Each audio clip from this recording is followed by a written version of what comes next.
Good afternoon, and welcome to A Man's Guide for Appropriate Behavior in the 21st Century. I am your host, Scot Froelich. A few quick things before we get started today. Despite what the announcement you heard just said, I actually would like you to keep your phones out. Please keep them on silent, and certainly no flash photography of any kind, if there's apparently multiple kinds of flash photography. But I would like you to stay engaged. Take notes, live tweet, jot down questions. It's totally okay to keep your phones out for this show. We will have a Q&A session for about the last 10 to 15 minutes of our time today, so if you have something you'd like to ask, feel free to take notes on your phone, on a notepad, on your forearm, and make sure to ask it later. Since we are a little bit limited on time, I do want to make sure that we reserve the first 45 minutes for our panelists today. If the content gets heavy, this is an important disclosure, if the content gets heavy and you need to step away for any reason, that is perfectly fine. No one in the audience or panel is going to judge you. Just please remember, Fringe does have a no re-entry policy. Finally, you are going to hear some terms thrown around potentially today that you may not be familiar with. That's also totally okay. No one's perfect. We don't know everything. We're all going to learn. Take those notes. Make sure to ask those questions later, and we'll make sure to cover those things. So today we are going to discuss dating and relationships. We have three amazing experts here to talk to us about that. We're going to start first with Kimberly. Hi, I'm Kimberly Koehler, and I help couples and singles around the globe have healthier, happier lives through relationships, but I take it a whole person approach. So dating and relationships, having healthy dating relationships, you basically have to be a really healthy human being. And so we treat you as a whole person and figure out, I always call you have like 4 different rooms in your house. So it's you kind of have an economical room, you kind of have a spiritual room, a mental room, and a physical room. And so we work on those to make sure that those things are healthy and you're happy and satisfied in that part of your life. And then that kind of rolls into healthy relationships. So it's kind of my approach and how I do that. So it's kind of a more holistic approach to dating and relationships. Thank you very much, Kimberly. Next up is Raelene. Hey everyone, my name is Raelene Caswell, and I use she and her pronouns. And I am the program manager of Safe Journey. We are a domestic violence program at North Memorial Health. So I'm seeing folks that are not safe in their relationship. Maybe they'll eventually get to, but when we are working with folks, they're in support group, they're in somewhere that's not safe, and so we're connecting them with resources and other support that they might need. Thank you very much. And on the end there, we have Justine. Hi, I'm Justine Mastin, she, her. I am a psychotherapist. Specifically, I'm a marriage and family therapist and a licensed alcohol and drug counselor. Yes. Oh, I saw some nods. Okay. You like therapy. I'm happy. Yes. Okay, great. I specialize in working with folks that consider themselves outside the mainstream, so folks in the geek, nerd, punk, LGBTQIA, secular communities are my jam. Basically, anybody who's felt unwelcome in a traditional wellness environment has a place at Blue Box Counseling. Woohoo, thank you. I'm a blogger. I don't really have the expertise. I just enlist people. So we'll go ahead and thank you. So we'll go ahead and get started. Kimberly, we had a really long conversation on the phone once. It was awesome. There was a lot of really good content there. And one of the things that we talked about that I'm sure will resonate with all of the panelists was about there being a mutual respect in relationships as a baseline for going on dates. So in the context of when you meet someone, what does that look like? How does respect sort of manifest in those early stages? So one thing when I talk, one thing you're going to hear from me is I pretty much am going to talk about generals. So it's really hard, obviously, if your specific situation, you are an individual. And so that's where the respect comes in, is that everyone you date or everyone you have a relationship with, they're an individual. So there might be a overall arching of rules or standards, but the respect comes in is realizing when you show up, you're dating an individual and you yourself are an individual. And so it is actually really your responsibility to, one, speak up to say, this is who I am as an individual. That's part of dating, is allowing yourself to be vulnerable and speak up for, what type of dating or what type of relationship it is you're seeking, even if you think that's not how it's done anymore or how it is in that space. In addition, if there are certain values that you have in dating or in relationships, it's speaking up to the other person and sharing that with them, like what you value in a partner, and then giving them the opportunity to share back with you, do they have those same values? If that's not them, they're not a jerk, or they're not, anything you can label them as. They're just simply an individual that is not right for you. And that's a really important space to be in, is understand how you date is not going to be the same as someone else. What you want in a relationship is not going to be the same as someone else, but having those conversations are really, really important. Any other thoughts about individuals or the individual versus the couple? Yeah. I would agree. Me too. Yes, yeah. I mean, healthy humans make healthy couples, and there's this saying in the marriage and family therapy world, and I'm going to butcher it, so I'm just going to paraphrase, which is basically that when two people come together, it's each of their families fighting for who's in charge. Yeah. Yeah, because of every human being is an amalgamation of all their own experience, and our first experience is our experience with our family of origin, whether that's, our biological family, adopted family, what have you, and all those norms, rules, roles, and boundaries, we take them on and think that they are right.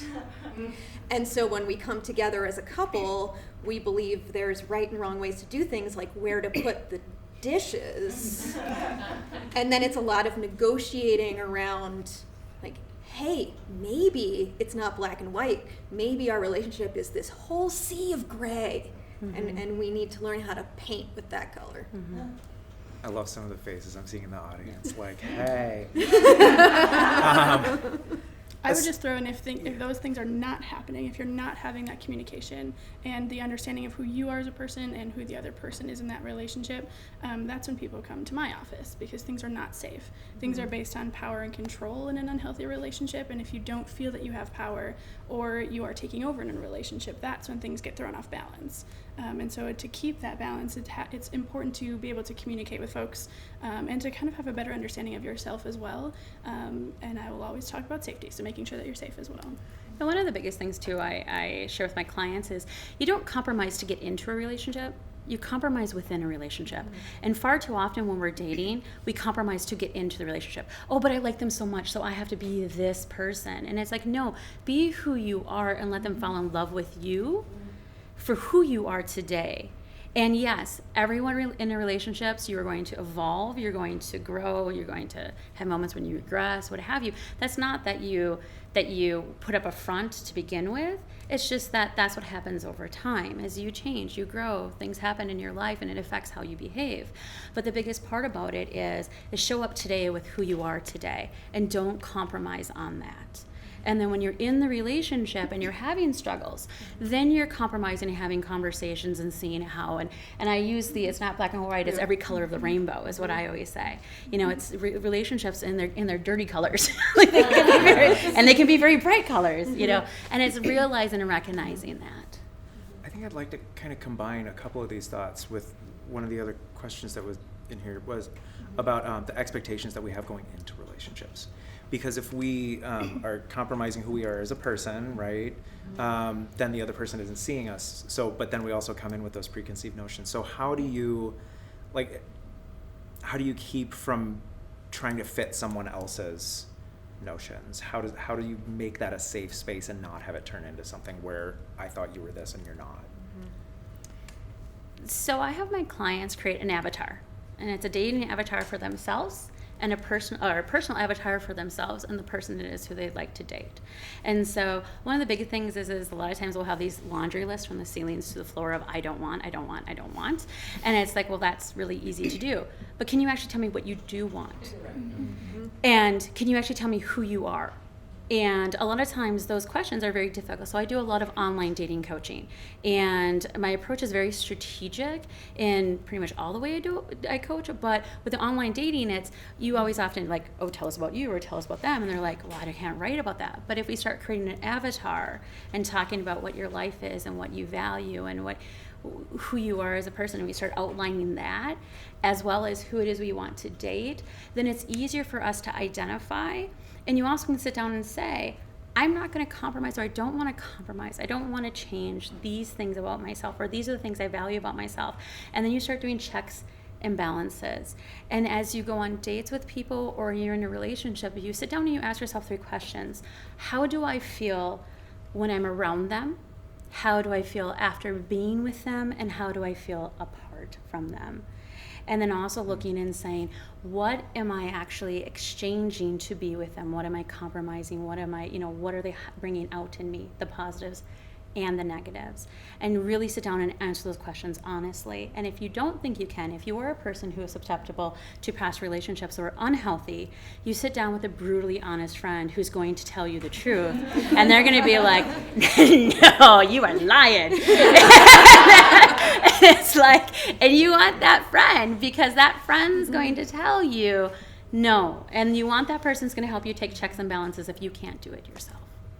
So let's say that, and I think Raelene, this question may be a lot for you then. Let's say that we have someone who they maybe do struggle to know exactly what they want, and they do have maybe a pattern of, finding certain things that may be unhealthy or what have you. How do we help them to identify that better so they don't have to have their friend next to them all the time being like, Exactly. Yeah. And I think a lot of times people say, I've been in this relationship before, I've been in a series of unhealthy relationships. What's going on for me?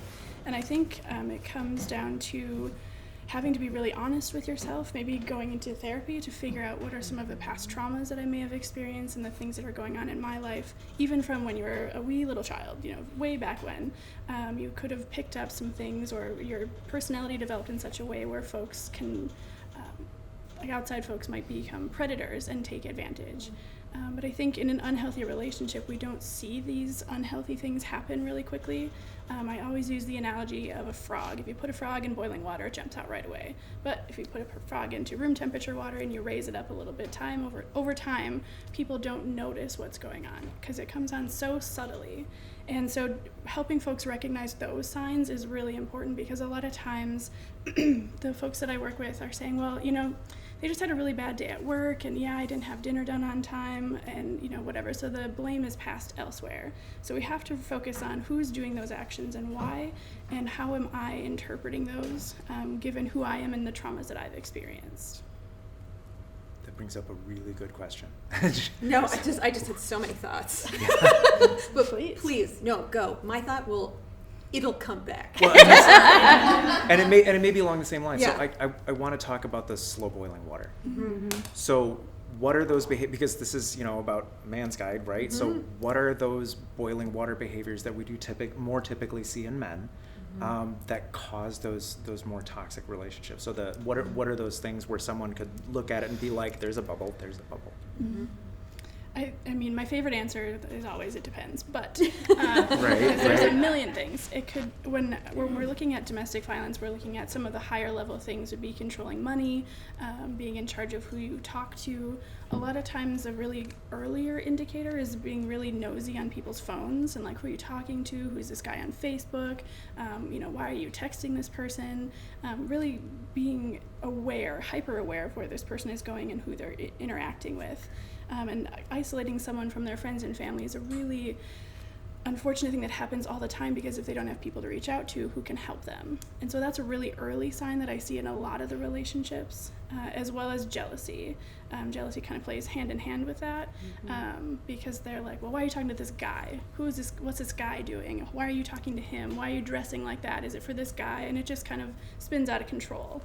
So those are the earlier ones. I don't know if you guys have other ones to add. You can go for I can go for days. But Oh, okay. Shift perspective away from what I wanted to talk about, which I will come back to. Okay. Don't worry. Yes to all of that. When we feel like we are more concerned about what our partner thinks than what we think, that's a red flag. So a classic idea in therapy is, do you feel like you're walking on eggshells? Mm-hmm. We've all had we've all had that experience, right? Where it's like, I really want to go to this party tonight, but if I bring that up to my partner, it's going to be all those questions. Mm-hmm. And so that it's an indicator. We know that feeling, right? Mm-hmm. It hangs out here in the solar plexus. That's where, if you're a follower of yogic stuff. That's where the ego lives. Ego gets a bad rap. It's just our sense of self. We're like, ooh, thank you. That feeling, and it's an invitation to pay attention, and say there is something not quite right here, and I don't quite know what it is, but I'm going to notice that, pay attention to it, and when that ego starts telling me something's up, I'm just going to start paying attention to it. And when you notice it comes up almost exclusively with your partner, flex.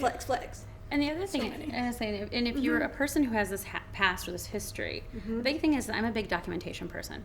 And so, as crazy as this sounds, but if you're a person, and I just think in general, actually, going back to those 3 questions, but also documenting, when am I feeling it? When is it triggered? Because it's easy to say, for me, it's like, oh, I could have dessert. Well, yeah, I earn dessert. But if I have dessert every day, there's reasons why I'm a little chunk of fluffies, because but if I document what I'm eating, I am very conscious and aware of what's going on.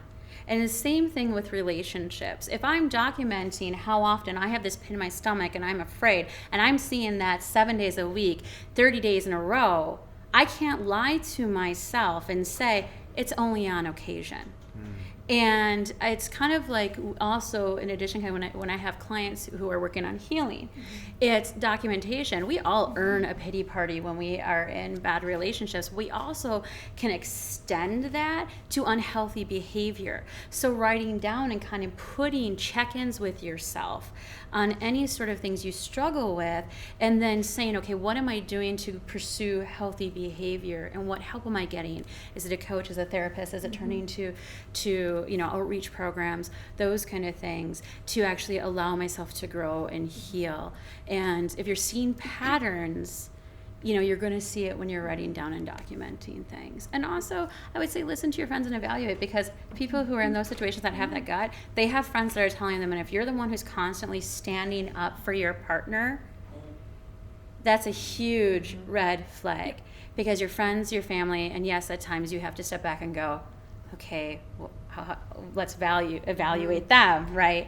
But even if they're in unhealthy relationships, they're the ones who are probably fighting harder for you because they know the hell they're living in. And so it's stepping back and saying, what am I hearing consistently on the radio, so to speak, that I'm trying to say no, and deny. And just to piggyback on that, the walking on eggshells thing, it will probably feel familiar because many of us wind up in relationships that mimic stuff from our past. So family of origin stuff. As human beings, we gravitate towards that which feels familiar, even when that doesn't serve us, and even when it harms us. So as we're making note, where have I felt this feeling before? And there's actually an addiction to it. And that's one thing that has to be understood. Is there an addiction to that? Because you get the same endorphins coming in, and the same chemical things happen when you go through those situations, because you're raising up and actually triggering things inside your body. So there's a chemical response that you end up having because you are defending yourself and you are creating these. So it's no different than being on cocaine or having sex. You're still having a lot of the same endorphins, and you get kind of addicted to, and I'm not saying that that's your fault, but I'm saying recognize that with the bad, also some of the similar things that happen when you are experiencing good things, you have a very similar chemistry thing going on inside your body as well. Interesting. So my wife's sitting right over there, so I just want to make it very clear. Very different chemical stuff that happened this time with you than with previous people. So,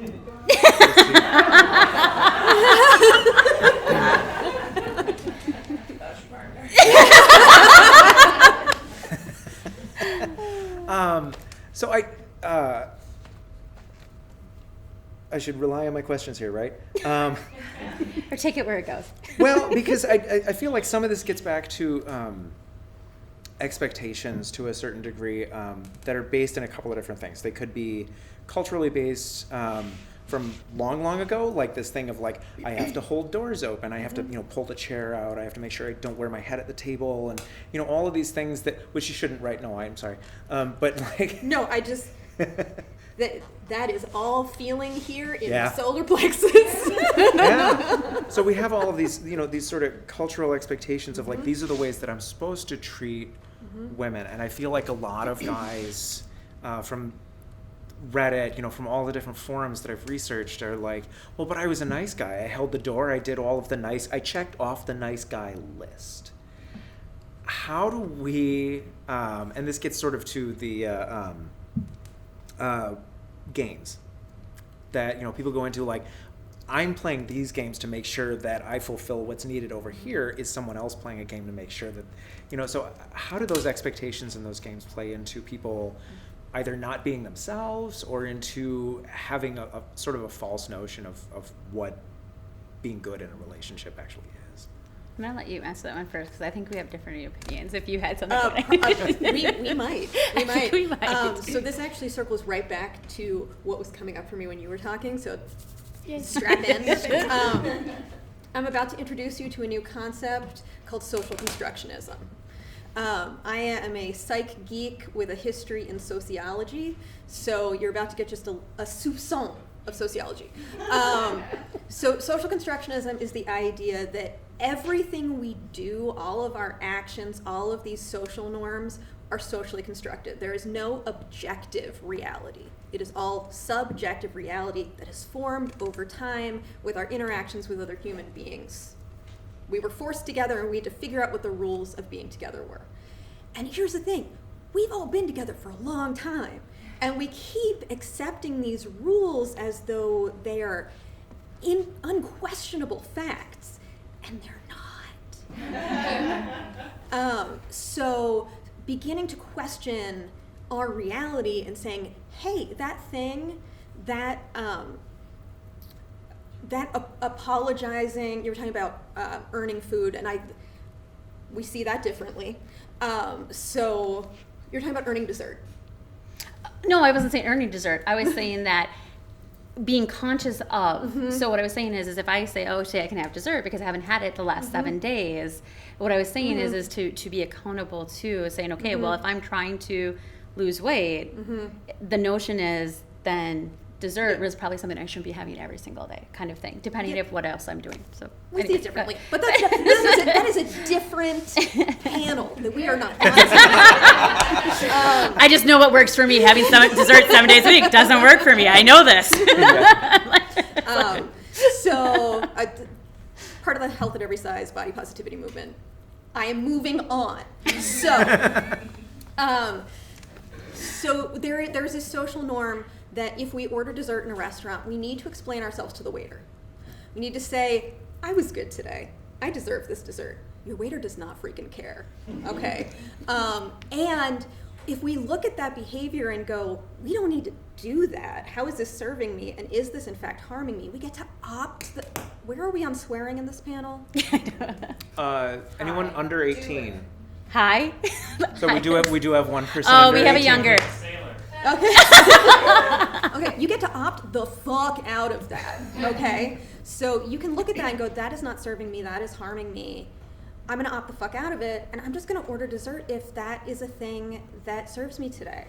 So when we're talking about these sorts of social constructs of, in hetero relationships, man's supposed to open the door, man's supposed to do this, man's supposed to do that, man does nice thing, woman releases sex. I didn't make that up. It's a beautiful meme on the internet. Like, I put nice guy chips in and sex should fall out. Yeah. And we get to look at that and go, is that serving me? Is that not serving me? Is that really fucking harming me? And if it is, can I opt out? I agree. I think that we have this idea of what a relationship looks like between a man and a woman, and specifically speaking about a heterosexual relationship for a second. There were laws created that said women couldn't be in charge of stuff. They couldn't get divorced. They couldn't do this. They couldn't remarry. There are all kinds of laws. If you ever want to talk about history, let me know. But anyway, it was made law. So these social constructs were literally written down and voted on, or whatever, whoever was in charge of stuff at that point, men. So we operated that way for such a long time, and we didn't know that there were other options. Now there's ethical non-monogamy, and we've decriminalized LGBTQ relationships and things. So we're making progress and changes, but we're trying to figure out, what do we do now? I don't know. So I think being able to opt out is such a beautiful thing. And we're seeing different kinds of relationships in many different ways in the media and things like that, and that's helpful. But we just have to ask ourselves, how do I back out of that if I don't want it? If you want a traditional kind of heterosexual, heteronormative relationship, cool.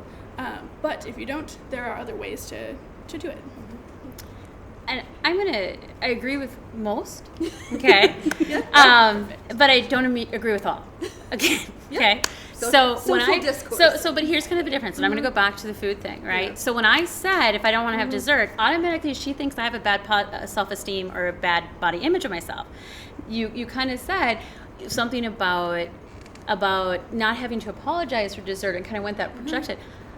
Those are my two really good friends back there. One of my really good friends is back there. Yeah. I am probably one of the most happiest fat women who can be like, a spade is a spade. Yeah. Like when I used to apologize when I was younger for my size, dating was very difficult for me.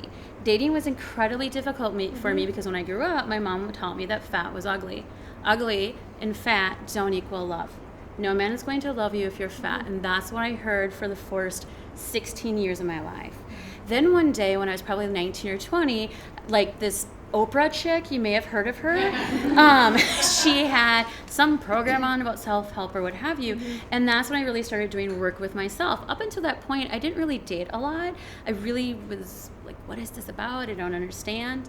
In high school, like many years later, I found out like, oh yeah, a lot of my best friends who were guys really had crushes on me. I had no idea because I was like the tomboy and I was just hanging out with them.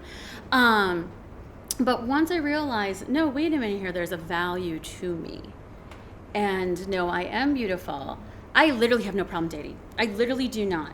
But having said that, there are a group of people who are not going to be attracted to me, and I don't expect them to apologize for that. Just like I'm not going to apologize for not being the skinny person they want me to be.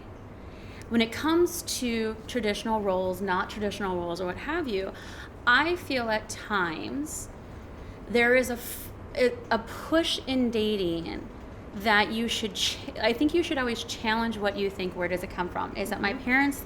Is it ghosts in the closets that telling me this is how I should be?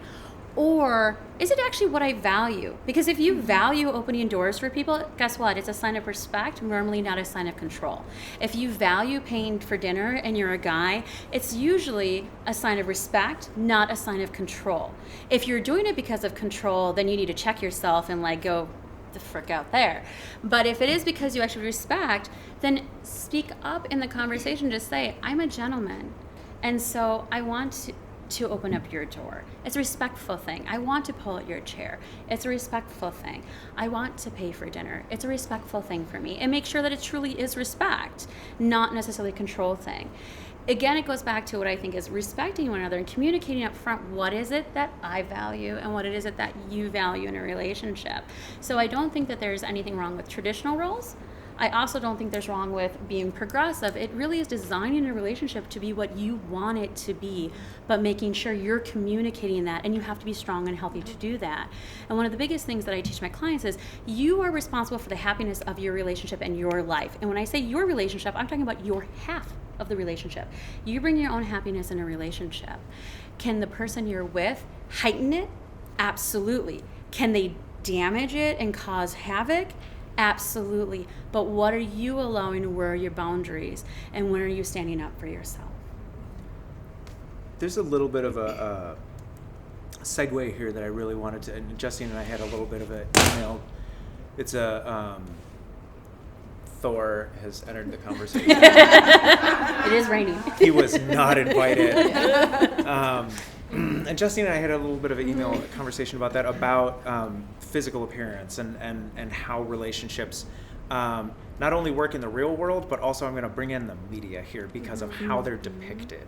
Because there are a million depictions of guys being, regular guys, and women being Olympic gymnasts, and very little of the opposite. And I kind of want to talk a little bit about how those expectations have manifested into the real world, because that's what we see on TV, and is that what we expect in relationships? Do you want to answer? You going to start with that? Sure.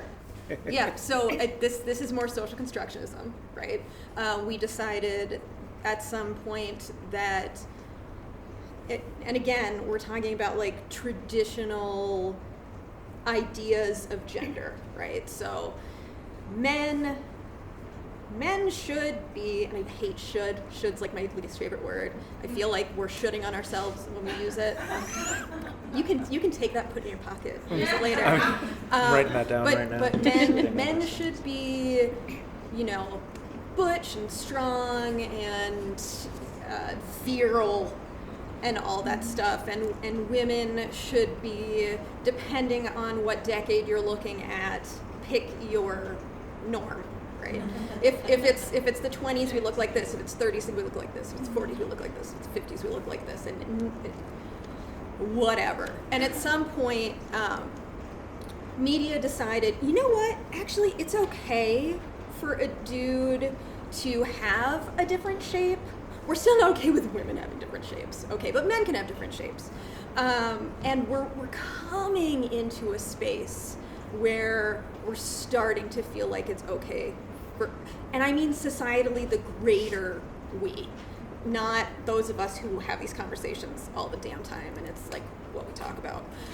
Like the greater we is starting to realize that, oh yeah, exactly, I can be whatever the fuck I want and have high self-esteem. It is so slow for media to change. And so one of my, what influences me is fandom. You may have picked up on that with like how much I work with the geek community. And what I love about fandom is that it's so on the forefront of social change. First interracial kiss on TV, Kirk and Uhura.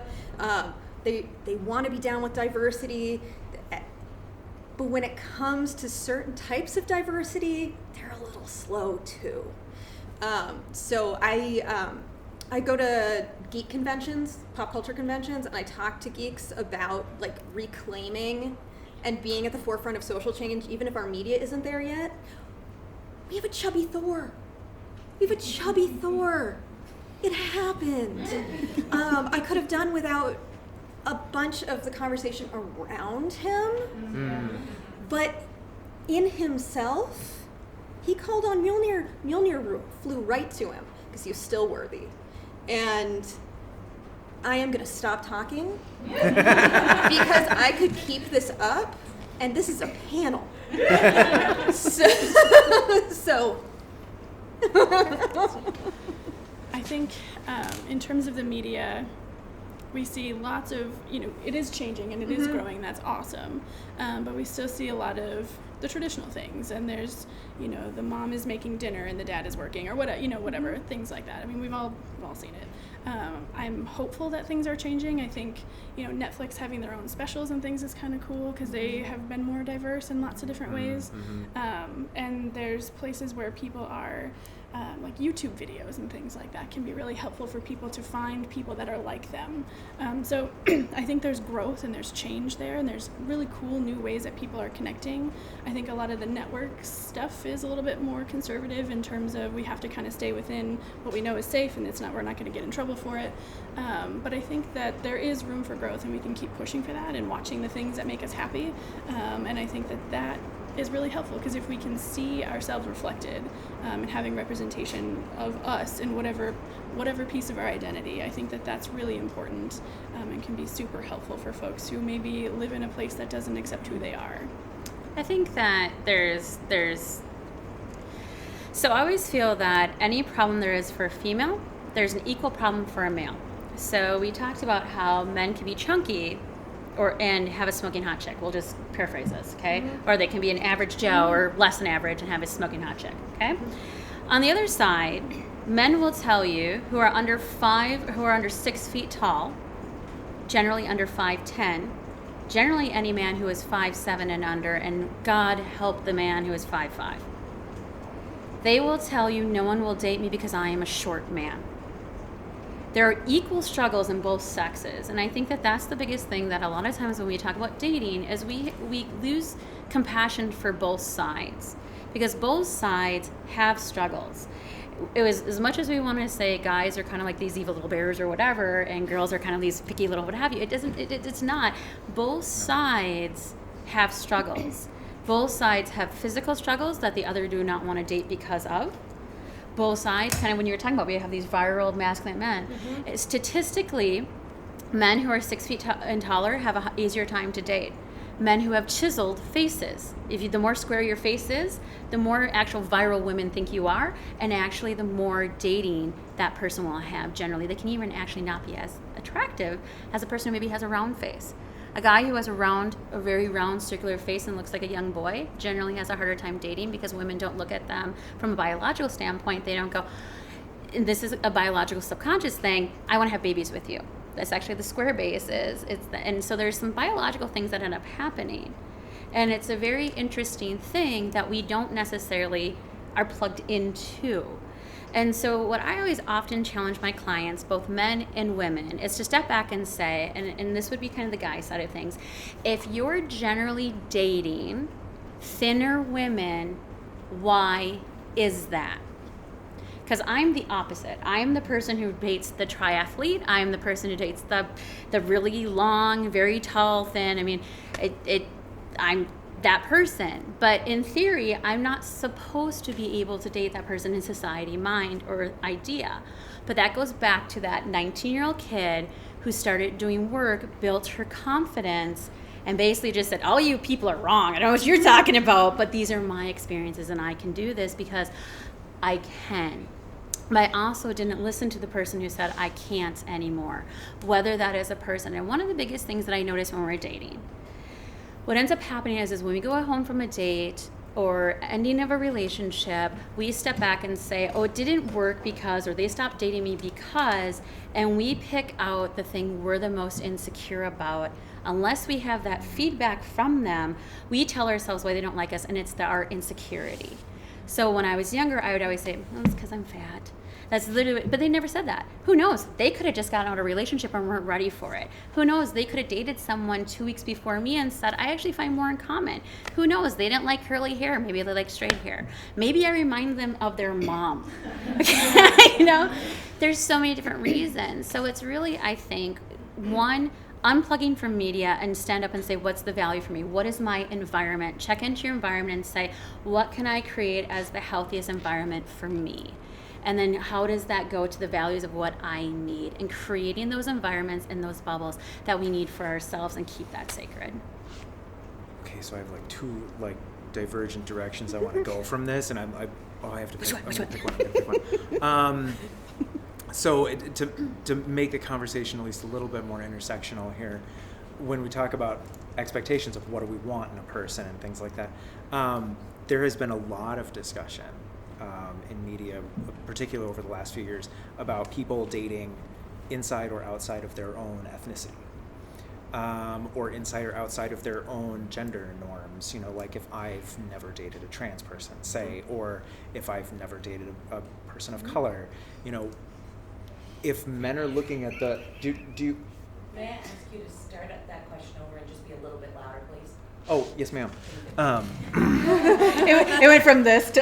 Yeah. That's waiting for you to start jumping. We were talking about intersectionality, and dating outside of our own group. Is there a reluctance to that?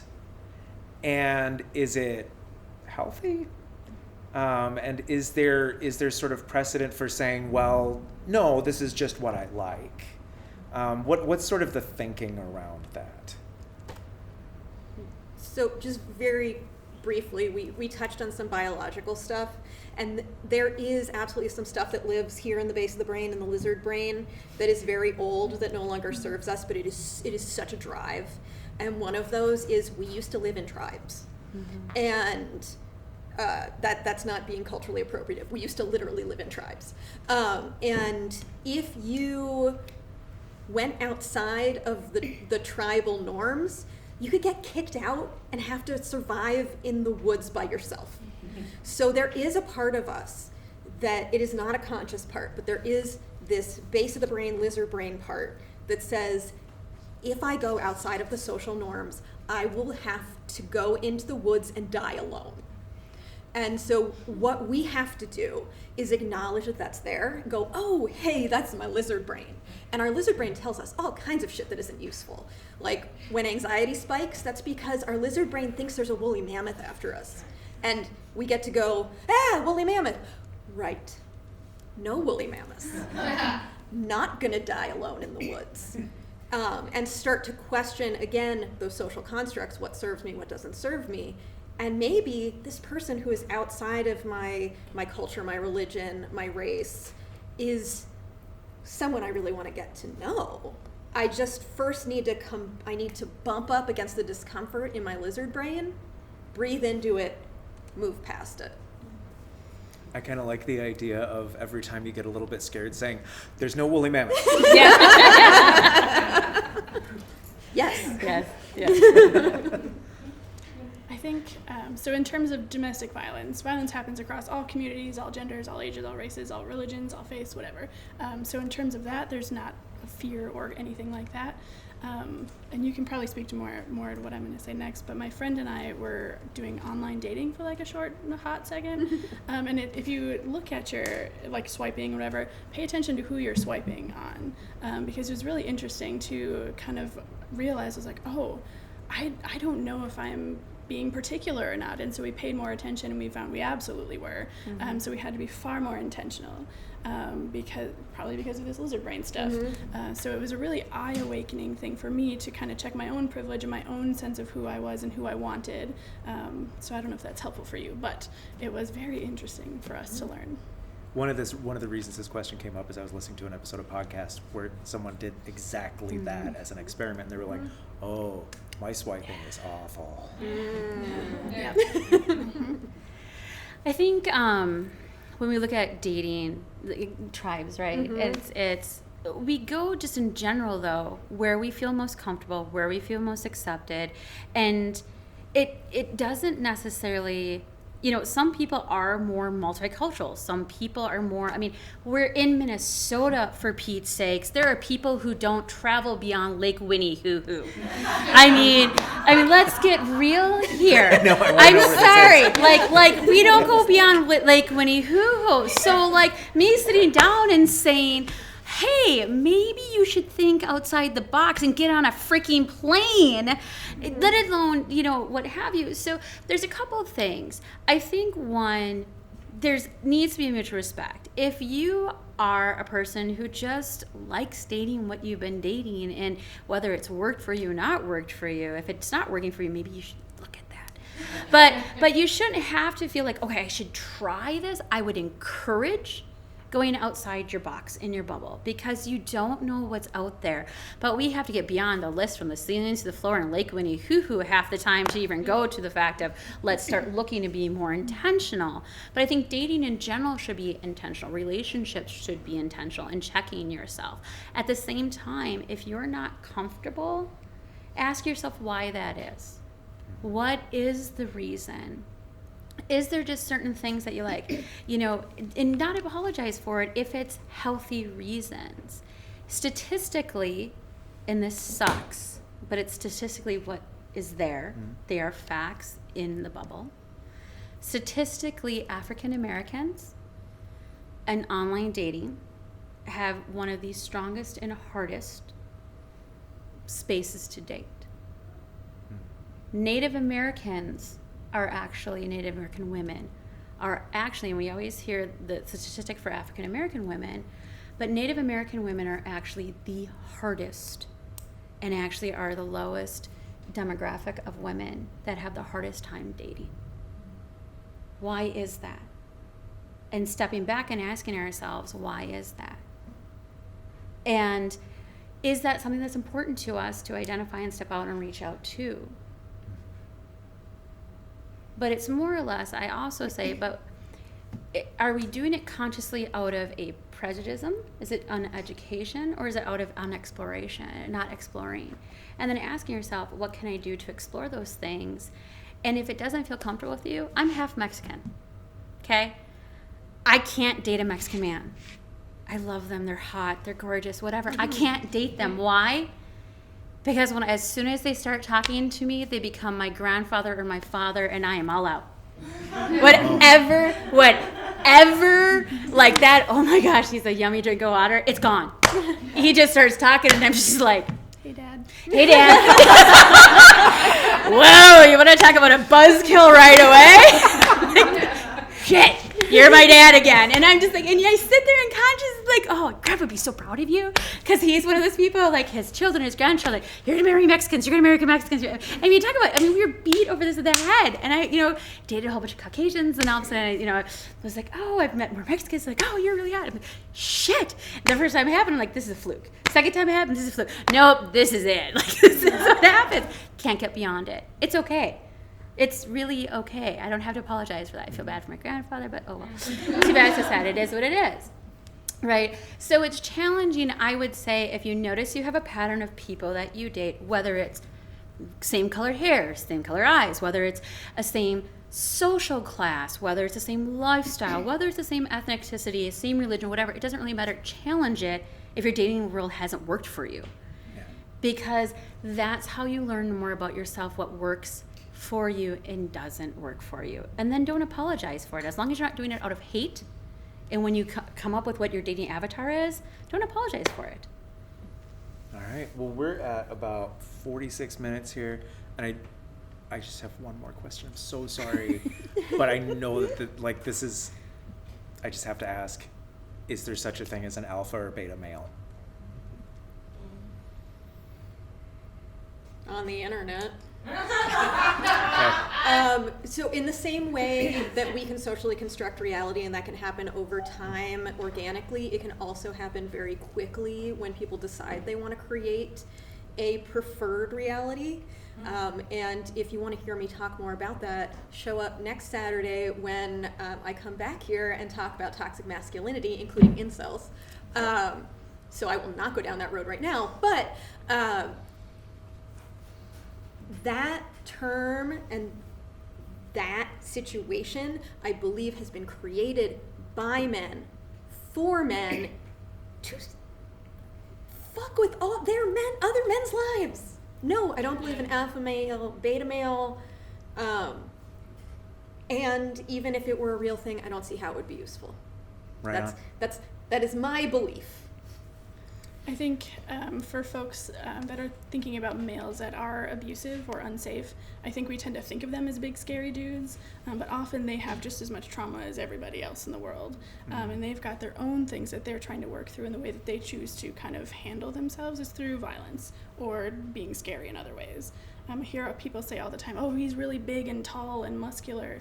Well, maybe that person is not a big, scary dude. I don't know. So I think the idea of an alpha male exists a lot in the work that I do, because people tend to think of abusers as big, tough, scary dudes.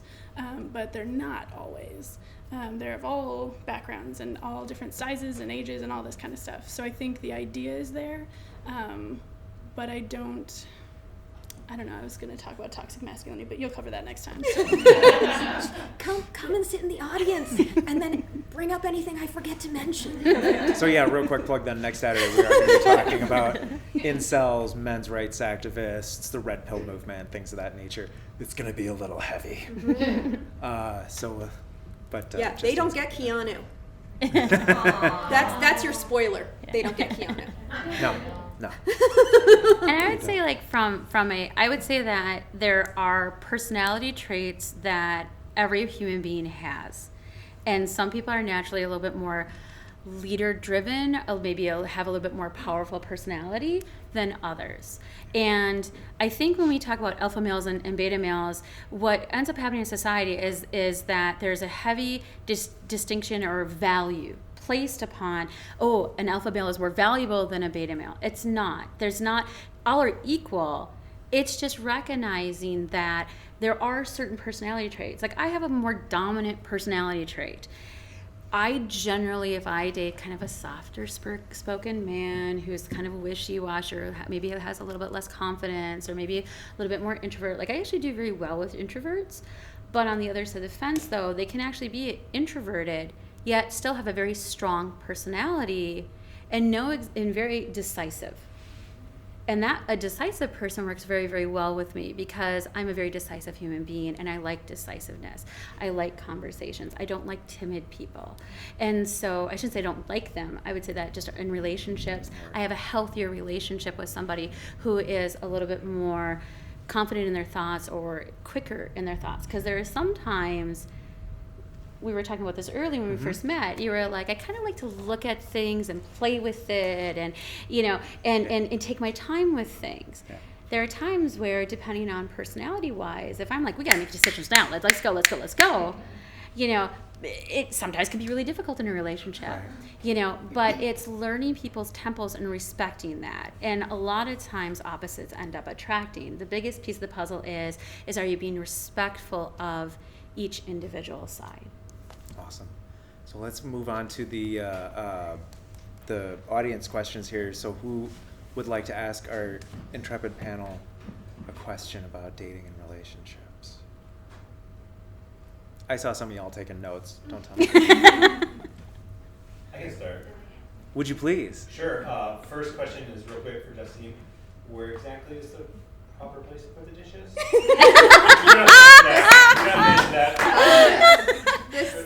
This is my partner of 20 years. Which way does the toilet paper roll supposed to turn?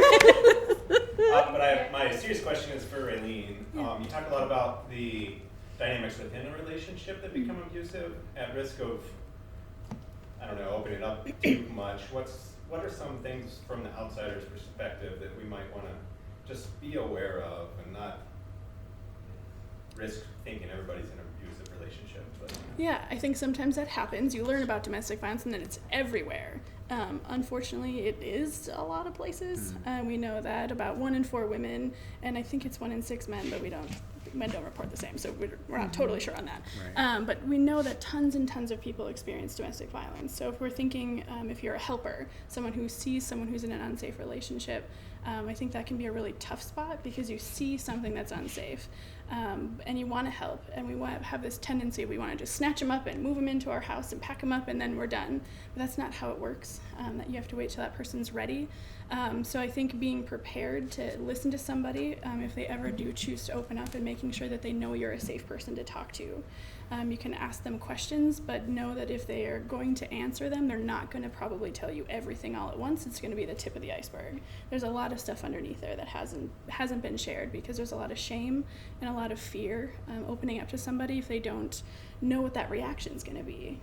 We know with the Me Too movement, people have shared that they've been assaulted or hurt in lots of ways, and the reaction to that is not good. So I think being as open and non-judgmental as you can and letting that person know that you're always available to help them in whatever way makes sense for them. We might think we know how they need help, but that might not be exactly what they're looking for. We think, I got to take you out of there and move you to shelter. Well, they don't want to do that because their kids are in school or whatever the reasons are. So respecting what their wishes are in that moment and just being ready to help and listen when you can. Is there a question that you think would be beneficial for someone to ask to start the conversation? Because I think that kind of would be very beneficial is, I see this, but what question should I ask to open the door for them to speak up? I think what you said is perfect. I see this happening. I saw this interaction. Hey, he's checking your phone a lot. How does that make you feel? Maybe that's kind of the advocate in me, or you probably say that a lot, but I think that's a good place. Yeah, it's a good place to start. Of just how does it make you feel? Because there are some times where someone checking your Facebook messages is a really helpful thing. You're like, oh, thank goodness, because then I didn't miss this thing or whatever. But maybe it was that person checking up on them.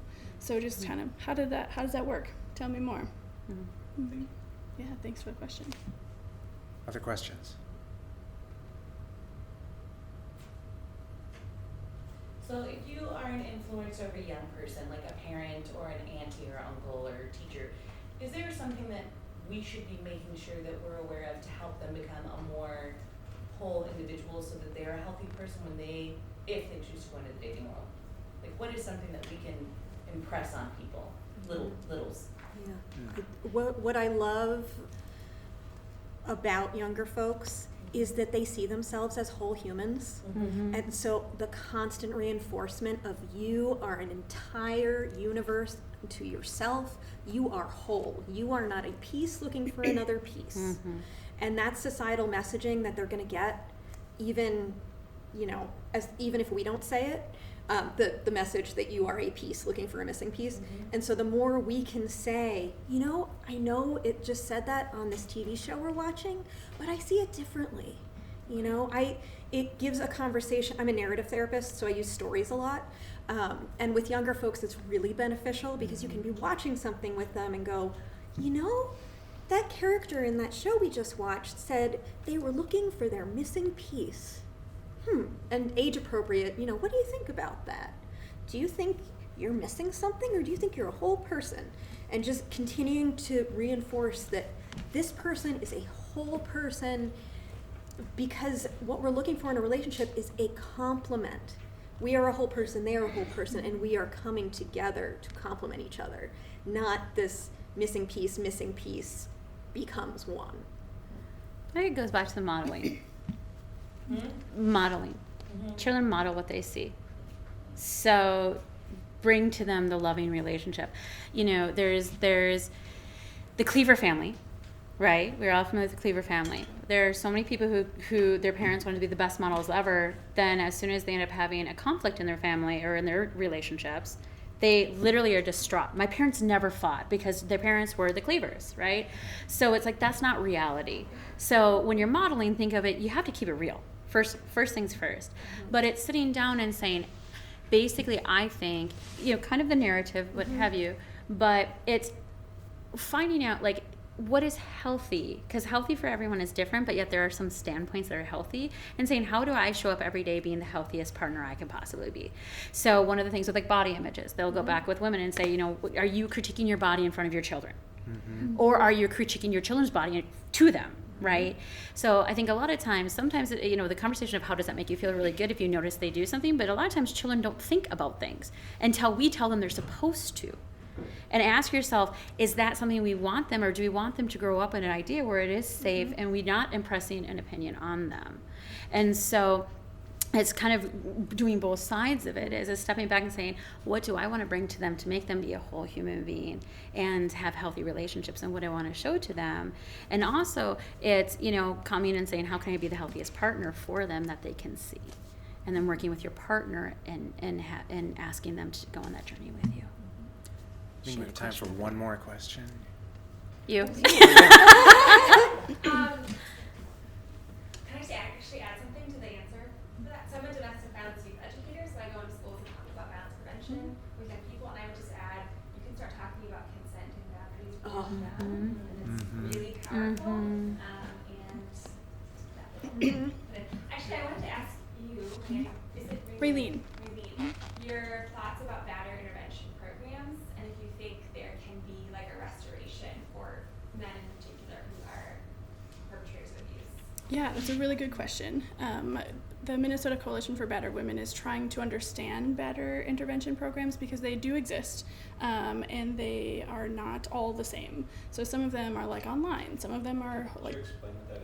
Sorry, yes. So a batter intervention program is often court-ordered for an abusive person to go and learn how to not be abusive, essentially. Maybe they think about anger management, maybe they think about healthy boundaries, lots of different kind of techniques. And it's not a world that I work in. I've always been on the victim survivor side of things, but in terms of these batter intervention programs, there's not a set standard for what does that look like. What do people need? What is success when you graduate from a program like this?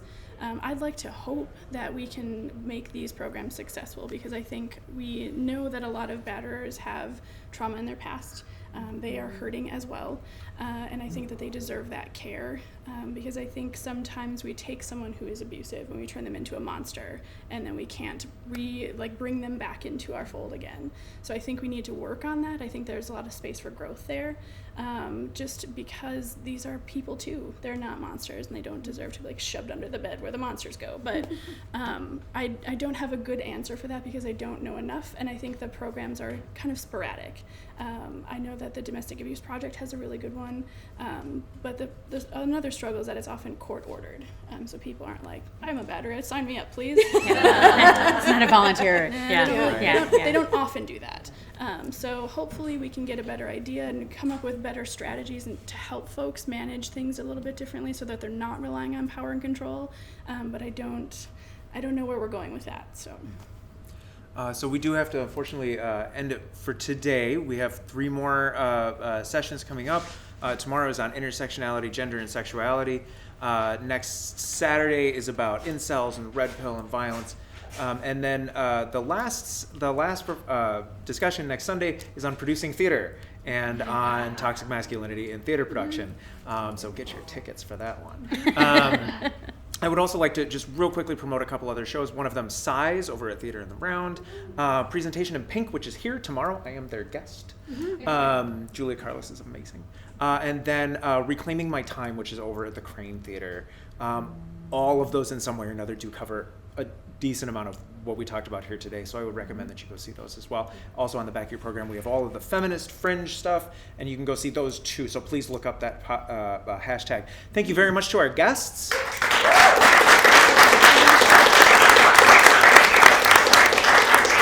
And to Ben, our tech. Thank you very much, and go enjoy some adventurous art. Thank you.